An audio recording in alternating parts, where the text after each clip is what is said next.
Class Kids 106, I'm Slappy Joe. Great to have you along. In the studio with me once again is Christian Cyr from Cyr Financial, and you're continuing your Retire Wiser seminars. Like, last time you were here, you and I chatted, you said something that stuck with me. If you're not setting up retirement, if you're not putting money away, you're not going to retire. That's right. You know, retirement is for a generation of savers. If we're not saving 10% of everything we make, we're not going to retire. It's just that simple.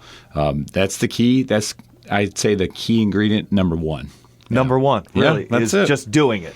Yeah, you know, getting to the top of the mountain is not really about, the retirement mountain is not about making some great trade, not investing in Bitcoin and making $1 million.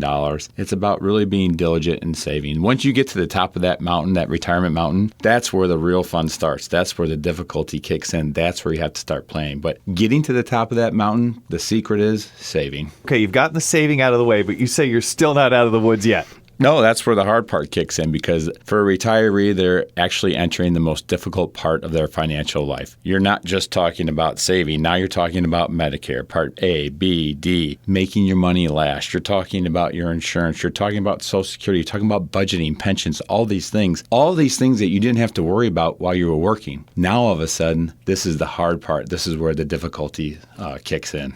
And last we spoke, again, you also mentioned that not everyone out there is out for your best interests. Well, that's probably the biggest problem with the industry, is that we have 5 levels of advisors. People don't realize that. When we're shopping for a car, we know when we go to a Chevy dealer, we're going to buy a Chevy. We know when we go to a Ford dealer, we're going to buy a Ford. But we're driving down the street and we see all these different financial signs. What we don't realize is that we're actually being bombarded with commercials and maybe not necessarily working with somebody who is, by law, having to do what's in our best interests. In fact, most of Americans are not working with a level 5 advisor, and therefore that advisor is not obligated, believe it or not, to do what's in the client's best interest, which, if you think about it, should be illegal, but it's not, and which is why people need to educate themselves on choosing the right advisor to work with. And you feel that that's sometimes your best customer, is someone who's educated, and if they're not, you want to help them get there. So when we're doing seminars, we're doing workshops all over, and number one topic we always discuss is educating yourself on how to pick the right advisor, because it doesn't matter if we're doing a Social Security workshop, an investment workshop, a tax workshop. Every workshop we do, topic number one is going to be educate yourself on how to pick the right advisor. In the studio with me is Christian Cyr from Cyr Financial, and your Retire Wiser seminar will be at Festival 56 in downtown Princeton. It's coming up on the 4th, and it's free. Yeah, it's free. We do these all over the Illinois Valley, and for now, I believe we have 3 remaining workshops for the remainder of the year, 3 or 4. But yeah, the next one, August 4th, Princeton, 5:30. And if you would like to sign up for that, it's free. Just stop by retireworkshops.com, or you can call 815-925-7501. Christian Cyr, thank you for stopping in to say hello again. It was a pleasure. Thanks a lot.